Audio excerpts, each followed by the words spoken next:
Chiang Kai-shek was one of the most influential and controversial figures in modern Chinese history. As a military leader and politician, he played a key role in shaping China's destiny during the first half of the 20th century. From leading the nationalist government in its fight against warlords, to resisting the expansion of Japanese imperialism, to his ultimate retreat to Taiwan, Chiang's legacy remains a subject of intense debate. While some view him as a staunch anti-communist who laid the foundations for modern Taiwan, others see him as an authoritarian ruler who struggled to unify China. Born in 1887 in Shikou, Zhejiang province, Chiang Kai-shek came from a modest background. His early education focused on classical Confucian teachings, but he later pursued military training at the Baoding Military Academy in China and subsequently at the Imperial Japanese Army Academy in Japan. His experiences in Japan deeply influenced his military strategies and nationalist ideologies. Chiang's rise to prominence began when he joined the Tongmenghui, a revolutionary group led by Sun Yat-sen that sought to overthrow the Qing dynasty. Following the success of the 1911 revolution, Sun Yat-sen established the Republic of China, and Chiang became a close associate. In 1924, he was appointed as the head of the Whampoa Military Academy, where he trained the officers who would later support his leadership. After Sun Yat-sen's death in 1925, Chiang emerged as the leader of the Kuomintang. His most significant early achievement was the Northern Expedition, a military campaign aimed at reunifying China by defeating regional warlords.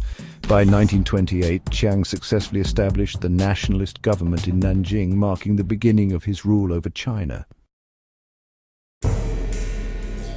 However, his leadership was challenged by internal conflicts within the KMT, tensions with the Chinese Communist Party, and foreign interventions. In 1927, he initiated the Shanghai Massacre, a violent purge of communists within the KMT, which led to the Chinese Civil War between the nationalists and communists. Chiang's leadership was tested during the Second Sino-Japanese War, which lasted from 1937 to 1945. Initially, he prioritized eliminating the Chinese Communist Party over confronting Japan, believing that the communists posed a greater threat to China's stability. However, after the Marco Polo Bridge incident in 1937, Japan launched a full-scale invasion, forcing Chiang to form a temporary alliance with the communists in the Second United Front. Despite fierce resistance, the nationalist government suffered significant losses, including the fall of Nanjing in December 1937, an event marked by the Nanjing Massacre.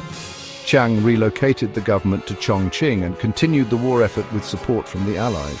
His military strategy, which involved trading land for time, allowed China to prolong resistance until Japan's defeat in 1945. Following World War II, the conflict between the KMT and CCP reignited. The United States provided military and financial support to Chiang's government, but the nationalists were plagued by corruption, inflation, and low morale. In contrast, the communists, led by Mao Zedong, gained popular support through land reforms and effective guerrilla warfare. By 1949, the CCP had achieved decisive victories, capturing key cities including Beijing and Shanghai. Chiang and the nationalist government retreated to Taiwan, where they established a separate ROC government in Taipei.